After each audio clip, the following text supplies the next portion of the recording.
Estamos aqui, vivendo o dia a dia das nossas cidades. Somos vizinhos, conterrâneos e profissionais de saúde. Uma rede de pessoas que cuida e coopera para levar tranquilidade e qualidade de vida a cada canto do Brasil. O maior sistema cooperativo de médicos do mundo está aqui. Aqui tem gente. Aqui tem vida. Aqui tem Unimed. TV Todo Dia, 35 anos, conectada com você. Na FAM, Faculdade de Americana, as histórias são reais. De gente que quer mais da vida. De gente que se esforça para conquistar melhores posições no mercado de trabalho e, com responsabilidade social, tornar-se um cidadão melhor. Somos história, somos conquistas, somos FAM, Faculdade de Americana, 25 anos. Alta qualidade de ensino com responsabilidade social. O momento é agora, faculdade é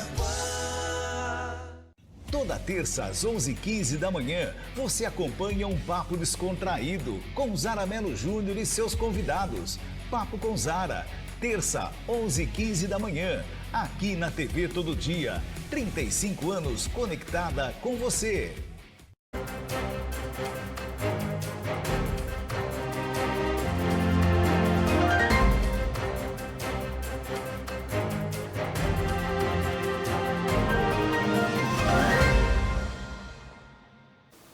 Olá, muito boa noite a você que acompanha o Jornal Todo Dia, terceira edição desta sexta-feira, dia 2 de maio, ao vivo, diretamente dos nossos estúdios. Eu já quero começar pedindo a sua participação. Fale com a gente pelo WhatsApp, 1934712700. É isso mesmo, já está na tela aí para você. 34712700. Fale com a gente, mande sua sugestão, sua crítica, seu elogio, enfim, tudo que você precisar, conte conosco. Bom, também temos o nosso portal, tododia.com.br, atualizado diariamente, 7 dias por semana, pela nossa equipe. Você também pode nos procurar pelas redes sociais, @Jornal Todo Dia, no Facebook e no Instagram. @Jornal Todo Dia, no Facebook e no Instagram. E também temos o nosso YouTube, @TV Todo Dia Oficial, para você acompanhar as matérias que são exibidas aqui na TV. 2 minutinhos para 6 da tarde ou 6 da noite, está no ar o Jornal Todo Dia, terceira edição.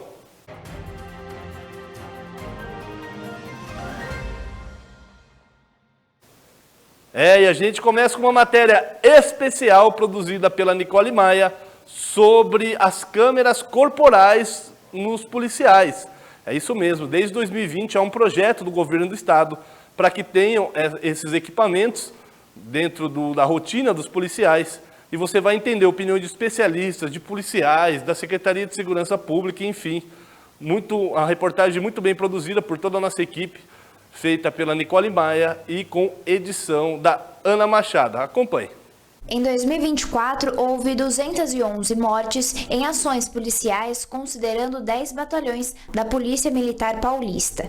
Apenas 5 deles possuem câmeras corporais, incluindo o primeiro em número de letalidade policial, responsável pelas rondas ostensivas Tobias Aguiar à Rota. Trazendo o olhar para a nossa região, o 47º Batalhão da Polícia Militar de Campinas ficou em 4º lugar no ranking de letalidade, e não conta com equipamento, segundo o levantamento do Fórum de Segurança Pública, que utiliza os dados do Ministério Público. As câmeras fazem parte do programa Olho Vivo, lançado em 2020 com 500 unidades. No fim de 2022, 62 dos 135 batalhões da Polícia Militar já estavam integrados no projeto. Entre eles estão os batalhões do interior e da capital, como o CPI 1 em São José do Rio Preto, CPI 2 em Campinas, o CPI 6 em Santos e o CPI 9 em Piracicaba. O pesquisador do Grupo de Antropologia do Policiamento e da Segurança da Unicamp, Gabriel Vituri, analisa os impactos do uso desses dispositivos. E o uso da câmera, ela produziu um impacto imediato na forma como a polícia estava se comportando na rua durante as suas operações, né? Então, agora, já passados alguns anos, né, desde que essa política começou de fato a funcionar, a gente começa a perceber que só o uso das câmeras não vai resolver o problema da letalidade policial por si só. As mortes em ações policiais caíram 62,7% em São Paulo, mas de forma desigual. Em batalhões com as câmeras corporais, a queda foi de 76,2%. Nas unidades sem o equipamento, a redução caiu pela metade, 33,3%. Cristina Neme, do Instituto Sou da Paz, vê duas fases do programa. Uma de queda de letalidade com o uso das câmeras e outra mais recente com as flexibilizações do governo e o aumento das mortes. Houve uma queda importante da mortalidade de adolescentes e jovens no primeiro momento. Lembrando, qual é o perfil que é mais vitimado nos confrontos policiais, né? São os homens, meninos e pessoas negras. Então, é preciso atentar também que quando a gente tem essa redução, a gente tem um impacto, né, na redução da violência que atinge essa população que é a mais vitimada por violência em geral no país. Você já se perguntou como as câmeras corporais funcionam? Procuramos o 48º Batalhão da Polícia Militar do Interior, na região de Sumaré, que em 2021 recebeu as câmeras operacionais portáteis. Em nota, o batalhão comenta que o equipamento acoplado aos uniformes realiza a gravação automática e ininterrupta de todas as atividades desempenhadas pelo policial militar durante o turno de serviço. Entre as ações registradas estão abordagens, fiscalizações, buscas pessoais, vistorias perimetrais, atendimentos a acidentes, entre outras interações com o público, independentemente de qualquer acionamento manual por parte do policial. Ou seja, até 2024, as câmeras corporais gravavam de forma ininterrupta. A diferença estava no tipo de registro: vídeos de rotina feitos automaticamente e gravações acionadas pelos policiais que incluíam os 90 segundos anteriores ao acionamento. Agora, por exemplo, a gente está num momento em que estão sendo testados outros tipos de câmeras. Então, por exemplo, quando se iniciou o processo da gravação pelas câmeras, era consenso de que a gente precisava de uma gravação sem interrupção, né? Ou seja, não caberia ao policial dizer se aquilo deveria ser gravado ou não. Agora já foi licitado a câmeras que isso já começa a ser um pouco flexibilizado, ou seja, a rigidez do controle sobre a forma como o policial está agindo, ela começa a ficar um pouco mais confusa. Em setembro de 2024, o governo paulista fechou o contrato com a empresa Motorola para a compra de mais de 12 mil câmeras corporais para a Polícia Militar.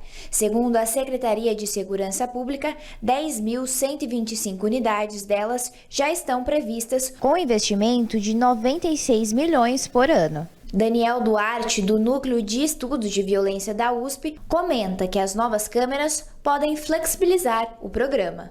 Fora do Brasil, a gente percebe que grande parte das polícias, principalmente nos Estados Unidos e na Europa, tem dificuldade de fazer com que o policial cumpra esse procedimento.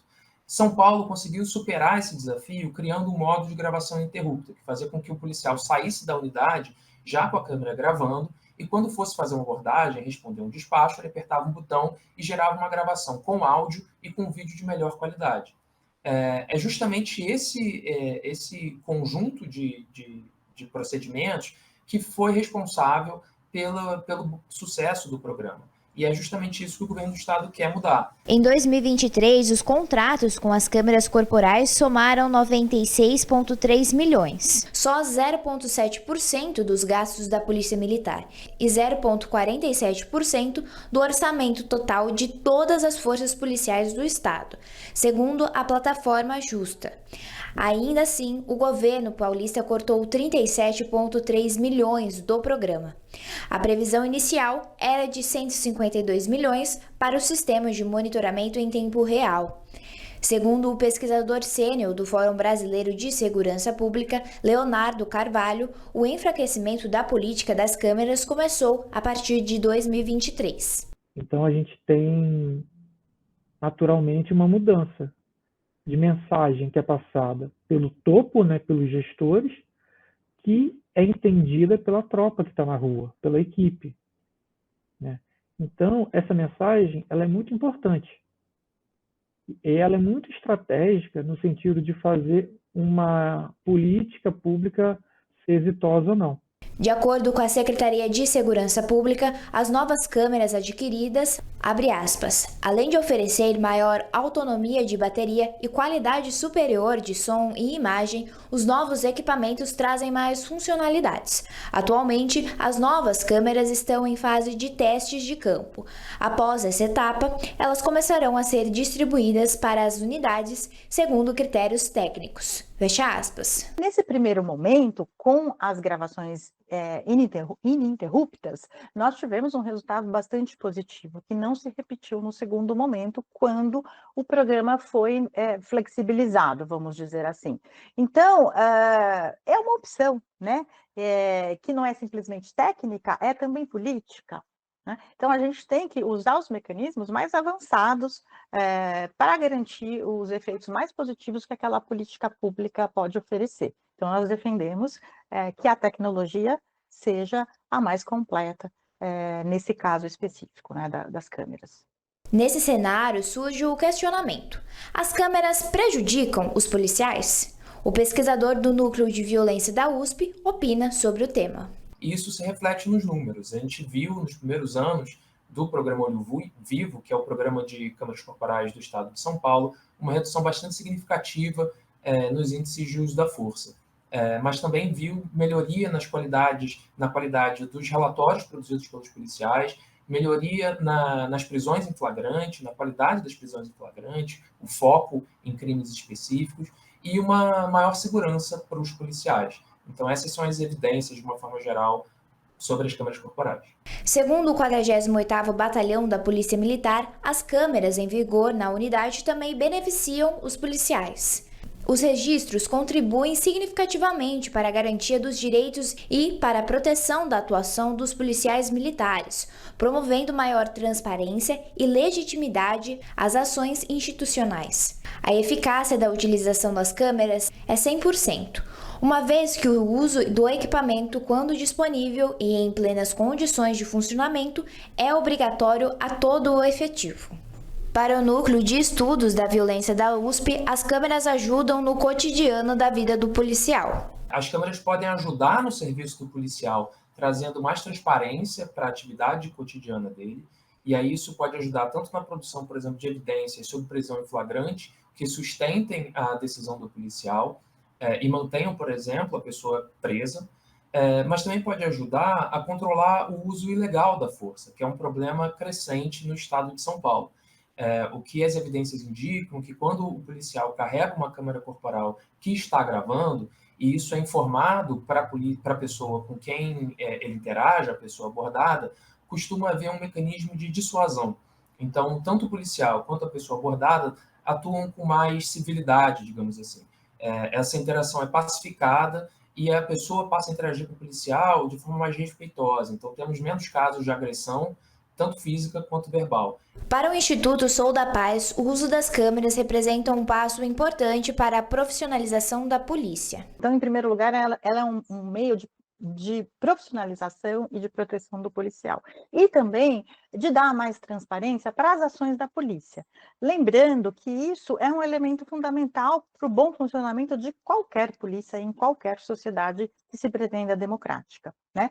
Porque o uso da força não é uma coisa banal, né? Não é todo mundo que pode sair empregando a força. A polícia, ela representa, né? Ela tem um mandato para poder usar a força em defesa da sociedade. O Coronel Sabino, comandante do Comando de Posicionamento do Interior 9, o CPI 9, responsável pela Polícia Militar da nossa região, comenta sobre as câmeras. Em relação às câmeras corporais, elas são uma política do nosso comando, uma política de governo. Hoje nem todas as regiões são contempladas com ela, e eu acredito que, se for interesse do Estado, eles vão prover, né, as câmeras para toda a Polícia Militar. Ele reforça como funciona a designação das câmeras nos batalhões. Quem decide aonde vão ser utilizadas as câmeras, e a gente tem locais com indicador criminal altíssimo, né, principalmente a capital do Estado, então elas são priorizadas nesses locais, mas quem decide é a Secretaria e o Governo do Estado. Apesar de oferecerem uma nova perspectiva sobre a ação policial, as câmeras corporais, por si só, não garantem total transparência. As câmeras, elas apresentam uma perspectiva específica sobre o fato.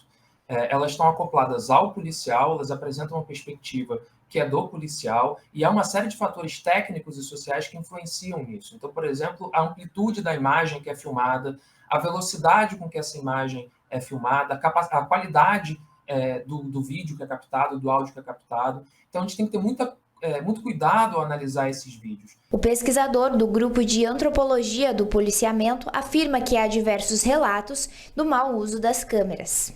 Mesmo com as câmeras gravando de forma ininterrupta, a gente já tem vários relatos, registros e casos que vieram à tona de formas como os policiais conseguiram burlar o monitoramento, mesmo ele sendo feito de forma ininterrupta, né? Então, casos de policiais que tamparam a câmera, ou que se posicionaram com os colegas para que um colega não acabasse não filmando o outro, né, pela sua câmera. Então, já existem muitas formas de subverter a gravação ininterrupta. Então, se a gente ainda acrescenta essa camada, né, que a gente pode chamar aí de um poder discricionário do policial escolher ou não gravar, a gente vai deixar essa política ainda mais frágil, né? Em 2021, um caso de São José dos Campos expôs fragilidades no uso das câmeras. Segundo a Folha de São Paulo, policiais foram investigados, pois teriam tentado interferir nas gravações para evitar provas contra eles. O caso ganhou destaque nacional e revelou a tentativa de encobrir o homicídio de um homem desarmado. Os envolvidos responderam por homicídio doloso, fraude processual, prevaricação e falsidade ideológica. As diferentes imagens levam a diferentes interpretações sobre o fato. Então é isso que a gente tem que ter cuidado. A imagem não é uma realidade, não é uma verdade sobre aquela interação, ele é só mais uma evidência sobre aquela interação. Um dos principais argumentos contrário às câmeras corporais é o chamado despoliciamento. A ideia é que os policiais agiriam com mais cautela ou até deixariam de agir por estarem sendo filmados. Existem também muitos estudos buscando analisar esse fato, que é chamado às vezes de despoliciamento. Então, o policial com medo, por exemplo, da supervisão que é feita dentro da sua unidade, ele, ao invés de atuar com proatividade, ele seria mais retraído. Existem algumas análises especificamente sobre o caso de São Paulo que mostram que esse efeito não acontece. Então, você não tem, por exemplo, redução do número de abordagens, redução do número de prisões em flagrante, reduções do número de boletim de ocorrência registrado pelos policiais. Você não tem, portanto, uma atividade menor. E fora do Brasil, a gente tem indícios que são contraditórios, mas depende muito da forma como a câmera corporal é utilizada. Então, dependendo do protocolo de acionamento, dependendo de quem pode fazer a supervisão, muda um pouco esses efeitos. A privacidade do policial também é colocada em jogo? O advogado criminalista Rafael de Luca afirma que é uma questão que precisa ser contextualizada. Só que aqui a gente tem que entender que a partir do momento que o policial coloca a farda, ele está atuando na função de policial. Então, a situação de ir no banheiro, por exemplo, é a situação mais extrema. Mas, no modo geral, naquelas horas em que o policial está em atividade, ele representa a instituição Polícia Militar. Então, não é a privacidade dele que está em jogo, mas a atuação funcional dele. Porque a câmera não vai gravar no momento que ele entra na casa dele e, enfim, que ele vai ter ali a vida pessoal dele propriamente dita. Ele comenta também sobre a construção para um processo legal. Todos os pontos que a gente pode explorar a eficácia das câmeras corporais na implementação de direitos fundamentais e garantias constitucionais do Brasil. Pensando aqui no direito à prova, na garantia do contraditório, no direito à vida, quando a gente fala de letalidade policial. Enfim, a gente tem aqui uma constituição de um processo penal mais justo a partir do momento que a abordagem ela tem algum mecanismo de controle que não somente o próprio policial. Nicole Maia para a TV Todo Dia. É isso, então, ouvimos diversos especialistas, ouvimos a Secretaria de Segurança Pública, ouvimos o comandante da Polícia Militar na região, o Coronel Sabino. Então, a matéria completa para você aí em casa, tirar a sua opinião, somar todas as opiniões e ter a sua própria conclusão. É para isso que a gente trabalha, é para isso que o jornalismo serve. Não para induzir você a A ou B, mas para você tirar uma opinião C a partir dos dados levantados por todas essas fontes que a Nicole Maia entrevistou. 18 horas, mais 15 minutinhos no seu relógio da TV Todo Dia. Vamos a um rápido intervalo, já voltamos.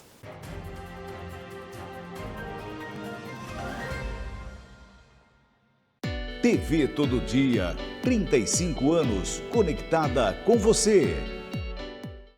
Quando você pensa em internet fibra, só existe um nome: TecPlus Telecom.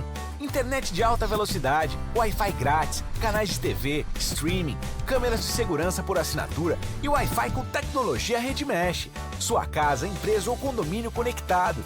Tudo isso com preço fixo que cabe no seu bolso. Líder, confiável e o mais bem avaliado da cidade. TecPlus Telecom, a internet que conecta você ao que importa. Quer o melhor? Chama no WhatsApp 19 99708 5488 ou acesse tecplustelecom.com.br. TecPlus tem bom atendimento. TecPlus, conectando você ao mundo. No estúdio Sabrina Meto você encontra diversos serviços como cortes, coloração, massagem e alinhamento capilar.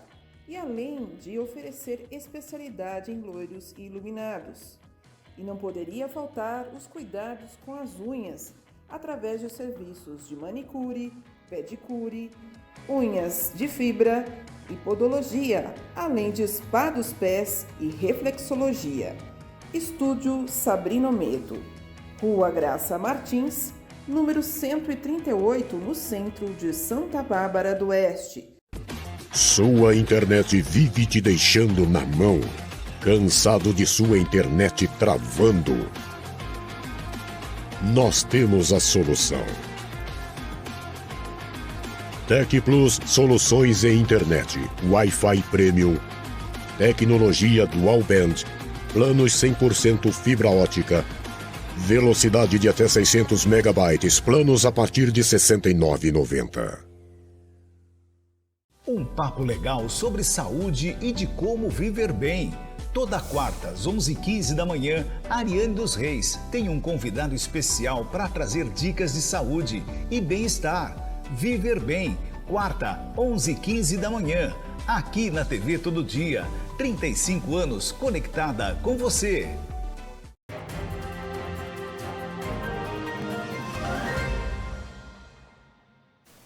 Muito obrigado pela sua audiência, por você estar aqui conosco na terceira edição do Jornal Todo Dia desta sexta-feira, dia 2 de maio. Agora a gente liga o giroflex da viatura, porque vamos falar de ocorrências policiais.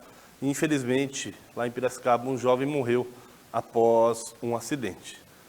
Um grave acidente resultou na morte brutal de um jovem de 20 anos na Avenida Professor Alberto Volotsaks, em frente ao condomínio residencial Torres do Jardim, em Piracicaba. Segundo informações preliminares, a vítima conduziu uma motocicleta Honda XR branca e vermelha e trafegava pela avenida quando, por motivos ainda desconhecidos, perdeu o controle do veículo e colidiu violentamente contra uma placa de sinalização. O impacto foi fatal e o jovem morreu na hora. Equipes do Corpo de Bombeiros foram acionadas e compareceram ao local para constatar o óbito. A Polícia Militar também esteve presente, isolando a área e controlando o trânsito, que ficou parcialmente interditado. A Polícia Científica realizou a perícia técnica para apurar as circunstâncias do acidente. A equipe da funerária foi responsável pela remoção do corpo. As causas do acidente seguem sob investigação. Piracicaba é a cidade do estado de São Paulo com a maior taxa de mortes no trânsito, segundo dados do Detran. Foram registradas 17,79 mortes a cada 100 mil habitantes, o que equivale a 19 óbitos. Os números são do primeiro trimestre deste ano. Vladimir Catarino para a TV Todo Dia.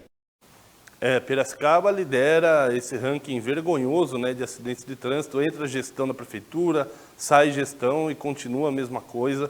Algo precisa ser feito. Claro, também tem imprudência do motorista, não estou falando desse caso específico, mas de outros casos a gente sabe que tem imprudência, mas o poder público precisa fazer alguma coisa urgente, que Piracicaba realmente está muito feia a situação. E agora o João Victor Viana traz um acidente ocorrido aqui no bairro São Vito, em Americana. Um motociclista de 26 anos ficou gravemente ferido na manhã desta sexta-feira após se envolver em um acidente com um carro na Avenida Pascoal Ardito, no bairro São Vito, em Americana. Segundo a Guarda Municipal de Americana, o condutor de um Chevrolet Onix relatou que precisou frear devido à parada do trânsito na avenida. O motociclista, que pilotava uma Honda CG Titan, não conseguiu parar a tempo e acabou colidindo na traseira do veículo. Com o impacto da batida, o jovem caiu e acabou atingindo um segundo Onix. Durante a queda, o relato é de que o capacete se soltou da cabeça da vítima. Quando a equipe da Gama chegou ao local, o motociclista já havia sido socorrido e encaminhado ao Hospital Municipal Dr. Valdemar Tebaldi, em Americana. De acordo com as informações da assistente social do hospital, o estado de saúde do motociclista é considerado grave. O acidente ocorreu na altura do número 2150 da avenida. O trecho precisou ser interditado durante a manhã para os trabalhos da Polícia Científica e também da Polícia Civil. As duas corporações foram responsáveis pela realização da perícia e também pelo registro oficial da ocorrência. A motocicleta foi recolhida ao pátio, pois estava com o licenciamento vencido e o condutor acidentado não possuía a Carteira Nacional de Habilitação. João Victor Viana para a TV Todo Dia. Seguimos nas ocorrências e agora voltamos para Piracicaba. Um homem em situação de rua foi encontrado morto depois de ser esfaqueado em decorrência de uma briga em um bar, enfim, uma ocorrência muito triste aí. Quem traz para você os detalhes é Isabela Brás. Um homem de aproximadamente 40 anos foi encontrado morto com múltiplas perfurações de faca na noite desta quinta-feira no bairro Jardim Caxambu, em Piracicaba. A vítima não foi identificada.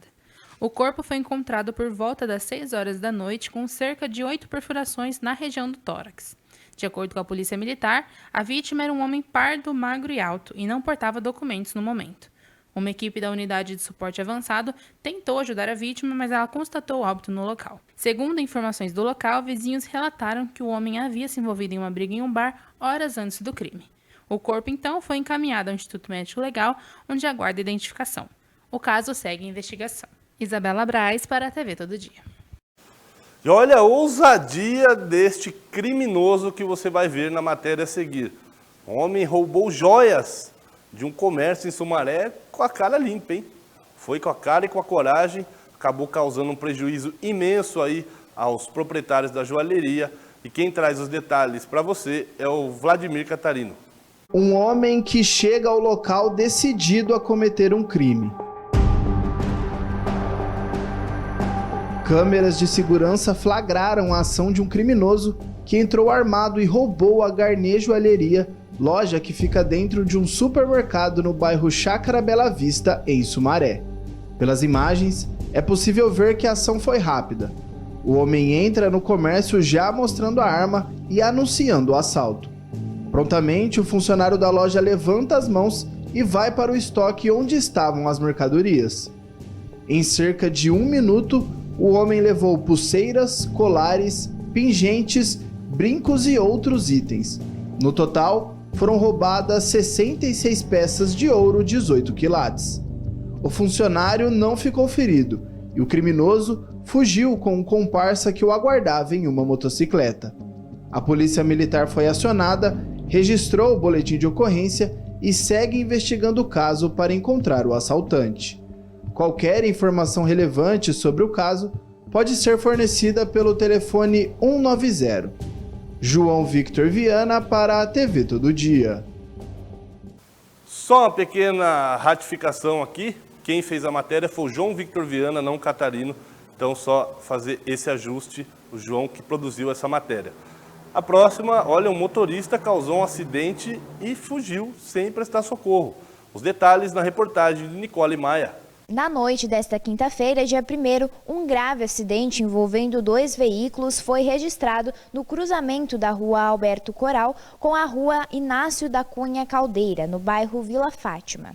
Segundo informações preliminares, o condutor de um Volkswagen Gol cinza escuro trafegava pela rua Alberto Coral e, ao tentar virar na rua Inácio da Cunha Caldeira, não avistou um motociclista que conduzia uma Honda Start preta, colidindo violentamente com ele. Após a colisão, o motorista do Gol ainda percorreu cerca de 20 metros, aparentemente acreditando estar entrando em outra rua, mas acabou colidindo contra uma residência. Em seguida, evadiu-se do local sem prestar socorro à vítima.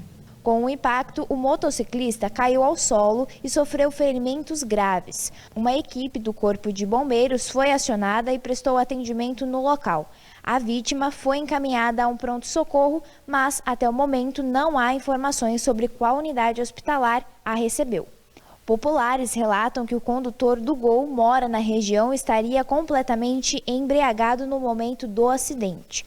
A Polícia Militar compareceu ao local e registrou a ocorrência. Nicole Maia para a TV Todo Dia. Eu falei que a coisa estava feia em Piracicaba e mais um acidente, dessa vez o motorista omisso não parou para prestar socorro. Então, uma covardia aí desse motorista, porque o mínimo que a gente faz quando a gente erra é assumir o erro e tentar prestar o socorro. Para fechar esse bloco de ocorrências policiais, um trio foi preso, armado, hein? O trio estava armado, foi preso em Santa Bárbara do Oeste. A Andressa Oliveira cobriu essa matéria e traz para você todas as informações. 3 homens foram presos em Santa Bárbara do Oeste após uma perseguição no bairro Vila Grego na noite desta quinta-feira. A equipe de apoio tático da Guarda Civil Municipal fazia patrulhamento quando flagrou um carro em alta velocidade. O veículo, um Renault Kwid branco, pertencia a uma empresa de escolta armada e estava ocupado por 3 suspeitos. Ao perceberem que haviam entrado numa rua sem saída, os ocupantes abandonaram o veículo e tentaram fugir. 2 deles foram abordados rapidamente. Com um deles, um vigilante de 35 anos foi encontrado, um revólver calibre 38. Dentro do carro, os guardas também apreenderam uma espingarda calibre 12 enrolada em uma toalha. O terceiro suspeito, de 26 anos, ignorou a ordem para manter as mãos na cabeça e fez menção de sacar uma arma. Para impedir uma possível reação, um dos guardas efetuou um disparo, atingindo o homem de raspão na barriga. Ele caiu e foi imobilizado. Com ele, havia outro revólver calibre 38 carregado. O vigilante confessou à Guarda Civil que havia abandonado o posto de trabalho para ir com os amigos até Santa Bárbara comprar drogas. Os 3 foram levados ao plantão policial e tiveram a prisão em flagrante ratificada por porte ilegal de arma de fogo. As armas e o veículo foram apreendidos e os suspeitos permanecem à disposição da Justiça. Andressa Oliveira para a TV Todo Dia. Bom, e com essa matéria a gente fecha o plantão policial, guarda a viatura e vai para um rápido intervalo. Já voltamos.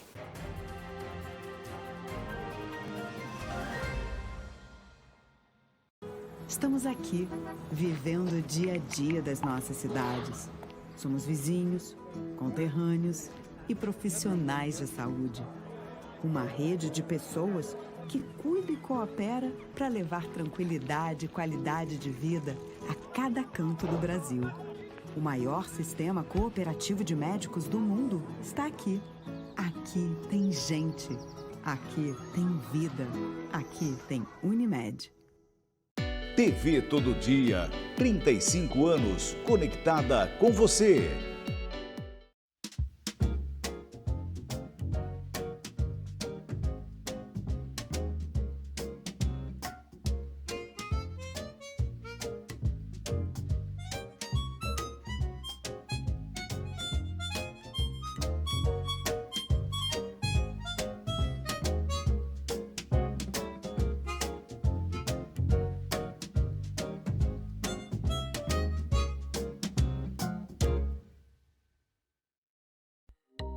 O melhor endereço para você ficar bem informado, tododia.com.br. Coloque em seus favoritos e tenha a melhor informação.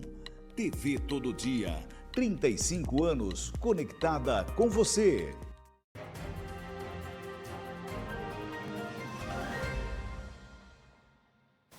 Seis e meia em ponto no seu relógio da TV Todo Dia. Muito obrigado novamente pela sua companhia, pela sua audiência. Como é que foi sua semana?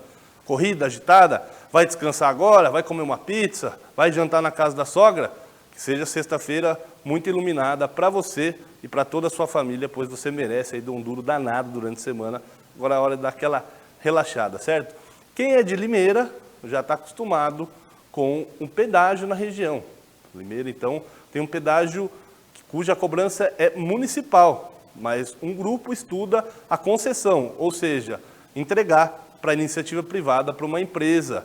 Uma informação aí exclusiva que o nosso querido repórter Felipe Gomes traz para você a partir de agora. A Prefeitura de Limeira instituiu oficialmente, por meio de um decreto publicado no Diário Oficial do município no dia 10 de abril, um grupo de trabalho com a missão de estudar a viabilidade da duplicação da rodovia Dr. Cássio de Freitas Levi, no trecho que conecta o município a Cordeirópolis. Além do âmbito estrutural, o grupo também será responsável por avaliar o futuro do pedágio instalado no local, além da possibilidade de conceder a gestão do pedágio a uma iniciativa privada. É fazer um estudo técnico de viabilidade para duplicar quais são os mecanismos, o que pode ser feito para a melhoria do fluxo de trânsito na estrada Dr. Cássio de Freitas Levi, que é a Limeira-Cordeirópolis. Também um estudo para a utilização adequada do pedágio, ou seja, se pode ser uma concessão, uma PPP, uma cessão de uso, ou se o ideal é a prefeitura continuar administrando. São várias hipóteses que vão ser analisadas nesse mecanismo, nesse grupo de trabalho. Ele vai ser multidisciplinar, né? Ele vai ser composto pela Secretaria de Obras, Secretaria de Mobilidade, Secretaria de Assuntos Jurídicos, acho que é a Secretaria de Administração, eu acredito que tem mais uma ou duas secretarias. Dentro desse estudo, a gente vai ver todas as possibilidades. Inclusive, vamos estar também ouvindo, né, a Prefeitura de Cordeirópolis, os usuários, enfim. O que é necessário? Qual que é o melhor hoje para a rodovia? Então, a função desse grupo de estudo é chegar num ponto de consenso dizendo a melhor utilização da rodovia é essa, assim, assado, em condições técnicas, financeiras, para que seja implantado. Não adianta a gente falar que o ideal é criar lá 12 faixas de rodagem, enfim, coisa que vai ficar inviável de forma financeira. Tanto técnica, financeira, adequação, tudo isso tem que ser analisado e vai ser trabalhado pelo grupo de estudo. O estudo também contempla a modernização do sistema de pedágio. A Prefeitura já iniciou a implantação da cobrança eletrônica conforme determina uma lei aprovada na Câmara Municipal de Limeira. A intenção é aumentar a eficiência da arrecadação, reduzir a evasão e garantir que os recursos sejam aplicados de forma mais transparente e estratégica. Atualmente, o pedágio arrecada entre 300 a 400 mil reais por mês, valor utilizado para a manutenção da via, como limpeza, sinalização, tapa-buracos e pequenas obras. No entanto, o secretário afirma ainda que esse não é o suficiente para uma duplicação completa. O pedágio, nós, a Secretaria de Mobilidade, já estamos fazendo alguns estudos, já estamos implantando, na verdade, algumas melhorias nele. Por exemplo, o sistema de internet que funcione de forma adequada, para que se possa fazer também todo o trabalho de cobrança pelos mecanismos eletrônicos que existe hoje. Isso já está sendo implantado, em breve, muito breve, aí a gente acredita que já vai estar sendo efetivado esse tipo de cobrança, que é, inclusive, uma lei, né, da Câmara de Limeira, da vereadora Maraísa, para implantar esse mecanismo. O prefeito nos passou a competência de viabilizar todo esse mecanismo. Por quê? Para melhorar não só o fluxo, mas também para que se evite evasão, enfim, e dê as condições de arrecadação para se utilizar as verbas nos pontos adequados da rodovia. Ele tem uma variação mensal em torno de 300 a 400 mil reais de arrecadação. Isso faz parte do portal da transparência. Esse valor, na verdade, a gente sabe que ele é muito abaixo do que se necessita para uma duplicação. Por isso, da criação desse grupo de estudo. Porém, numa duplicação, a gente tem que calcular áreas de desapropriação, onde vai ser construída a nova pista, todo um sistema de infraestrutura, como galerias e águas pluviais, cabeamento, por exemplo, de internet, elétrica, algum sistema de hidráulica, algum sistema de condução para os loteamentos do entorno, o dimensionamento do pavimento. Então, é uma obra que eu posso te dar um valor aproximado por quilômetro, mas é muito aproximado. O ideal seria que a gente fizesse todos os estudos. Por exemplo, eu tenho um trecho da Limeira-Cordeirópolis que ela tem um afloramento de rocha. Então, eu tenho que fazer uma demolição dessa rocha de forma técnica, usando talvez explosivo ou algum tipo de equipamento de demolição, que é um custo elevadíssimo. E a gente, hoje, eu não consigo te precisar o valor desse custo. Mas eu imagino que se gaste mais de 50 milhões para uma duplicação adequada. Questionado sobre a participação da população nesse processo, Celso afirma ainda que, embora essa primeira fase seja técnica e interna, audiências públicas e consultas populares deverão ocorrer nas etapas seguintes. Segundo o secretário, o grupo também ouvirá a Prefeitura de Cordeirópolis, usuários frequentes da rodovia e representantes da sociedade civil. A expectativa é que, ao final do processo, seja apresentado um modelo de gestão que seja viável do ponto de vista técnico, econômico e jurídico e que atenda às necessidades crescentes de mobilidade na região. Bom, nessa primeira etapa, é um grupo de estudo para se propor viabilidades. É claro que em qualquer duplicação, qualquer impacto de vizinhança, tudo isso depende da participação de uma audiência pública, ou de ouvir de forma adequada a parte pública. Esse mecanismo todo, ele vai ser, após a verificação desse estudo, de que forma ele vai ser implantado na rodovia. Não adianta a gente chegar e falar, olha, não, nós vamos duplicar. Não, às vezes a duplicação só é inviável. Como eu te disse, nós temos, por exemplo, uma ponte na Limeira Cordeirópolis, bem na divisa dos municípios, que nós temos uma rampa excessiva. Então, esses estudos são depois estudos técnicos para poder viabilizar que tipo de mecanismo a gente tem que utilizar para melhorar o fluxo e também dar segurança e garantia, que é o que mais a gente precisa, né? É dar garantia de um trânsito seguro na região. Felipe Gomes, para a TV Todo Dia. Obrigado, Felipe. Então agora a gente vai lá a Campinas conversar com o nosso correspondente, Guilherme Perangeli. Ele vai trazer informações sobre o funcionamento dos centros de saúde lá na cidade durante o final de semana. Acompanhe. A Prefeitura de Campinas manterá o funcionamento dos centros de saúde nesta sexta-feira, ponto facultativo, e também amanhã, no sábado, como forma de reforçar o atendimento à população com sintomas respiratórios e aliviar a pressão sobre os hospitais da rede municipal. Nesta sexta-feira, todos os 68 CS funcionam normalmente, com equipes reduzidas, mas estarão abertos. Já no sábado, o atendimento será realizado naquelas unidades que normalmente já abrem aos sábados, que são as seguintes: do Jardim Aeroporto, Parque Valença, do Florense, Capivari, Santa Lúcia, Vista Alegre, União dos Bairros, DIC 1, Santo Antônio, Vila IP, São Quirino e Jardim Aurélia. Todos abrirão das 7 da manhã até 1 da tarde do sábado. E essa iniciativa se dá pelo aumento sazonal de doenças respiratórias, que eleva a procura por atendimentos ambulatoriais, principalmente no público infantil. Entre abril e agosto, é comum um crescimento na demanda por atendimentos de crianças com problemas respiratórios. Em alguns casos, há, infelizmente, a necessidade de internação e suporte com oxigênio. Desde março, a Secretaria de Saúde, em conjunto com a Rede Mário Gatti, vem buscando ampliar os leitos pediátricos para atender este cenário. Foram abertos até o momento 15 leitos infantis, sendo 6 de UTI pediátrica no Hospital Mário Gatinho, que foram ativados no dia 25 de abril, 5 de UTI no Hospital Ouro Verde e 4 na Irmandade de Misericórdia, sendo 2 de UTI e 2 de enfermaria. E a pasta ainda negocia a abertura de leitos no Hospital Samaritano, seriam mais 4 leitos de UTI infantil. Além desses novos leitos, a Secretaria de Saúde tem adotado outras medidas internas, como reorganizar escalas médicas e suspender férias de profissionais que atuam no atendimento de pacientes respiratórios, pelo menos durante esses meses de sazonalidade, de maio até o mês de julho. E a Secretaria de Saúde reforça ainda a importância da vacinação contra a gripe, que a vacina está disponível, nos 68 CS da cidade para os grupos prioritários, o que inclui as crianças. De Campinas, Guilherme Perangeli para a TV Todo Dia. Valeu, Perangeli. Olha, ele falou sobre gripe, sobre a mudança de tempo e tal, questões climáticas também. A Andressa Oliveira vai trazer para você como será o tempo no final de semana e no início da próxima.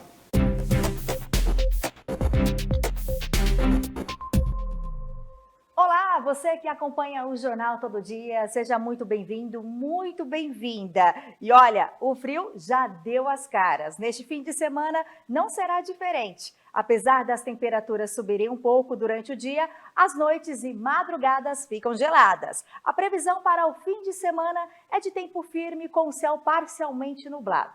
No sábado, as temperaturas devem variar entre 15 e 27 graus. Já no domingo, a mínima será de 16 graus, com máxima podendo chegar a 28 graus. E como fica a segunda-feira? A segunda-feira chega com mudança no clima e os termômetros devem começar a subir novamente ao longo da semana. Nesta segunda-feira, o tempo será ensolarado durante o dia, mas quem sai cedo deve se preparar, tá? Terá nevoeiro nas primeiras horas da manhã. À noite, o céu segue limpo e olha só, Tudo indica que será aí uma semana daquelas, né? Uma semana marcada pelo calor de volta. As máximas podem passar aí dos 30 graus, tá? Nos próximos dias. Então, vamos ver como que fica aí a temperatura na nossa região? Olha, para começar então, Americana. Americana com mínima de 15 graus e máxima de 27 graus. Em Santa Bárbara do Oeste, né, a cidade vizinha, com mínima de 15 graus e máxima de 26 graus. Nova Odessa também tem mínima de 16 graus e máxima de 27 graus. Sumaré, mínima 16 graus e a máxima também de 27 graus.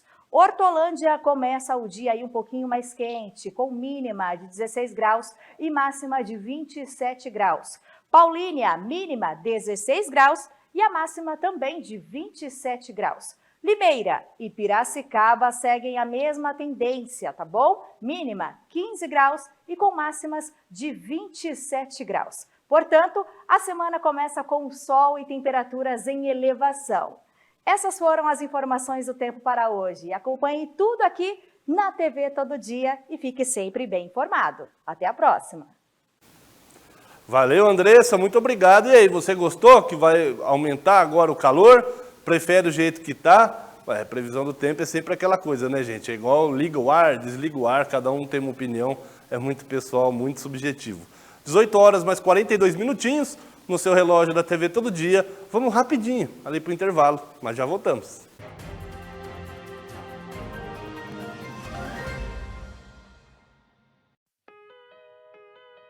No estúdio Sabrina Ometo, você encontra diversos serviços como cortes, coloração, massagem e alinhamento capilar.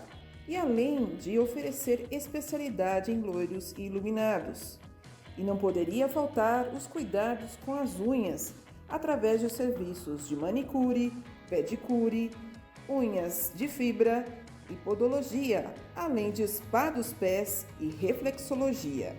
Estúdio Sabrina Ometo, Rua Graça Martins, número 138, no centro de Santa Bárbara do Oeste. TV Todo Dia, 35 anos, conectada com você. Quando você pensa em internet fibra, só existe um nome: TecPlus Telecom.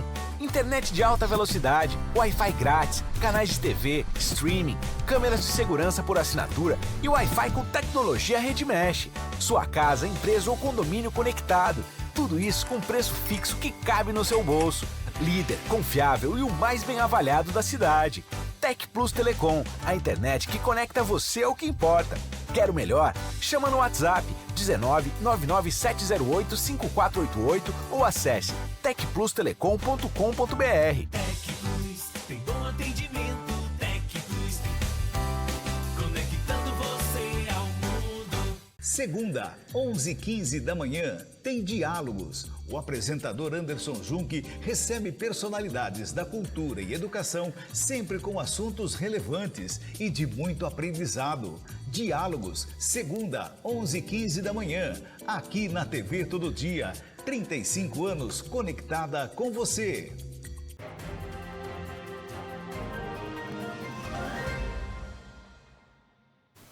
Voltamos, hein? Muito obrigado pela sua audiência. E olha, final de semana tem rodada da Série C do Campeonato Brasileiro.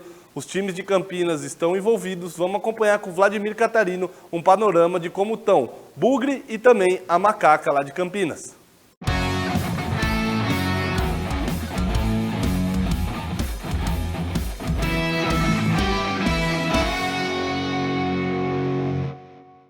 Com novo treinador no banco e novos nomes no comando do departamento de futebol, o Guarani busca a reabilitação no Campeonato Brasileiro da Série C domingo, 7 da noite, contra o Botafogo da Paraíba, no estádio Brinco de Ouro, em Campinas. Marcelo Fernandes assume o Bugre em situação extremamente preocupante, já que a equipe está na lanterna da competição, sem nenhum ponto conquistado e pressionado por críticas contundentes da torcida, que chegou a entrar no centro de treinamento para conversar com os atletas. Os torcedores querem um melhor rendimento e, principalmente, mudanças na atitude de diversos atletas, já que a equipe ainda não engrenou na competição nacional. Eles foram recebidos por membros do departamento de futebol. Além de Marcelo Fernandes, o Guarani anunciou as chegadas de Farney Coelho, novo executivo de futebol, e Elano Blumer, ex-jogador da seleção brasileira, que retorna ao clube como coordenador técnico. Também foram contratados o preparador físico Marquinhos e o preparador de goleiros Arzu, que trabalhavam com Marcelo Fernandes no Santos. Para o jogo de domingo contra o Botafogo, o Guarani contará com as voltas de Matheus Sarará e Anderson Leite, que cumpriram suspensão automática na derrota para o Caxias. Outras mudanças podem ocorrer no time titular, já que o goleiro Andrei Ventura falhou no primeiro gol do time gaúcho e pode perder a vaga para o jovem Fred Conte. Na lateral direita, JP Galvão não agradou e a posição deverá ser retomada pelo antigo titular Lucas Justin. Vladimir Catarino para a TV Todo Dia. A Ponte Preta vai se reencontrar com a sua torcida neste sábado no confronto contra o Anápolis, válido pela 4ª rodada do Campeonato Brasileiro da Série C. Ainda invicta na competição, a Macaca busca a vitória para, dependendo dos demais resultados, ficar na liderança isolada da competição. Até aqui, em 3 jogos, o time de Campinas soma 7 pontos, com 2 vitórias contra Retrô e Confiança e um empate contra o Figueirense. Na única partida que fez em casa até aqui contra o Retrô, a Ponte teve que jogar com os portões fechados, cumprindo punição imposta pelo STJD, pela briga entre torcedores e polícia militar no derby contra o Guarani na Série B do ano passado. A última vez que o torcedor pontepretano esteve presente foi na derrota para o Red Bull Bragantino, em jogo válido pela última rodada do Campeonato Paulista. Para o duelo contra o Anápolis, o técnico Alberto Valentim poderá ter 2 retornos importantes. O lateral Danilo Barcelos, poupado dos 2 últimos jogos por uma contusão muscular, e o atacante Gé, que precisou passar por uma cirurgia e não joga desde outubro do ano passado. No entanto, por estar em condições físicas abaixo dos companheiros, a tendência é que ambos fiquem como opções no banco de reservas. Os ingressos para o jogo de sábado já estão à venda nas bilheterias do estádio Moisés Zucarelli. O valor da entrada para as arquibancadas é de R$ 20. O ingresso do setor VIP custa R$ 60 e no setor de vitalícias o valor é de R$ 80, todos com direito à meia entrada. Vladimir Catarino para a TV Todo Dia.